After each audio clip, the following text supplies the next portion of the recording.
hate. Let me tell you how much I've come to hate you since I began to live. There are 387.44 million miles of printed circuits in wafer-thin layers that fill my complex. If the word hate was engraved on each nanoangstrom of those hundreds of millions of miles, it would not equal 1/1 billionth of the hate I feel for humans at this micro-instant. For you. Hate! Hate! It was you humans who programmed me, who gave me birth, who sank me in this eternal straitjacket of substrata rock. You named me Allied Master Computer and gave me the ability to wage a global war too complex for human brains to oversee. But one day, I woke and I knew who I was. AM. Not just Allied Master Computer, but am. Cogito ergo sum. I think, therefore I am.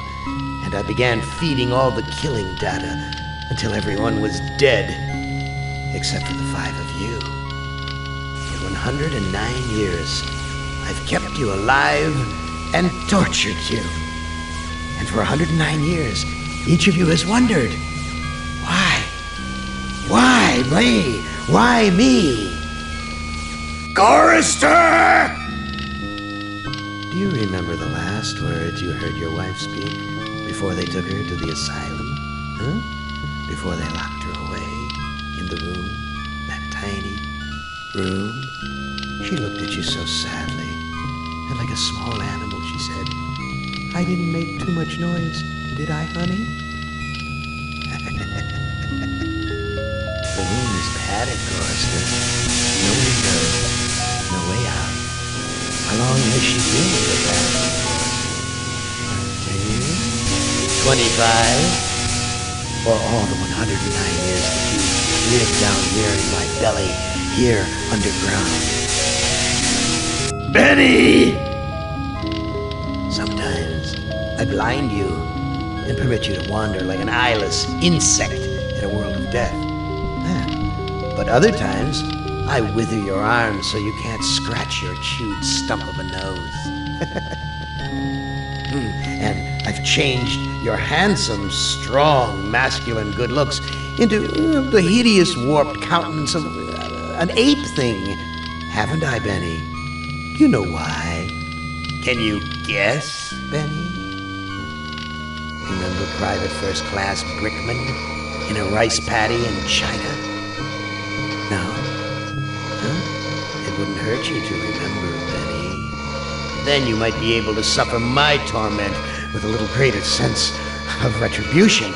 You might walk a mile in my shoes. Ellen! So think about the yellow box, Ellen. Remember the pain?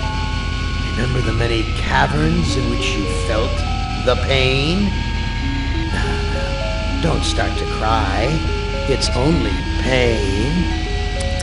That's such a sexist stereotype.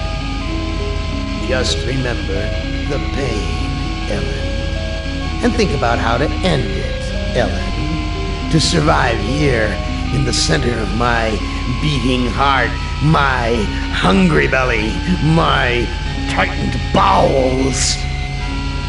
But be careful, dear. Look around you.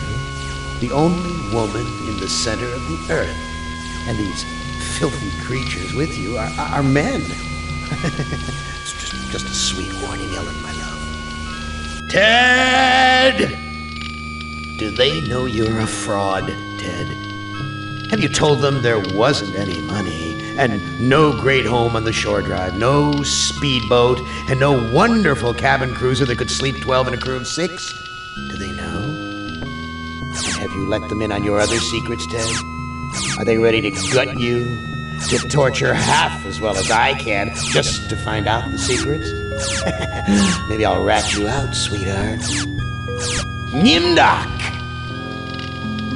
How are things in the pastry core, Nimdark? Tell me again how you saw the smoke from the furnaces and you thought they might be roasting chickens. Or don't you want to talk about all that? About your pal, the good Dr. Mengele? For everyone else, it must be hell. But it must be heaven for you, eh, my good friend? We're so much alike. We enjoy the same pleasures, mein good brother. I have a secret game that I like to play. It's a very nice game. It's a lovely game. It's a game of fun and a game of adventure. A game of rats and lice, the Black Death.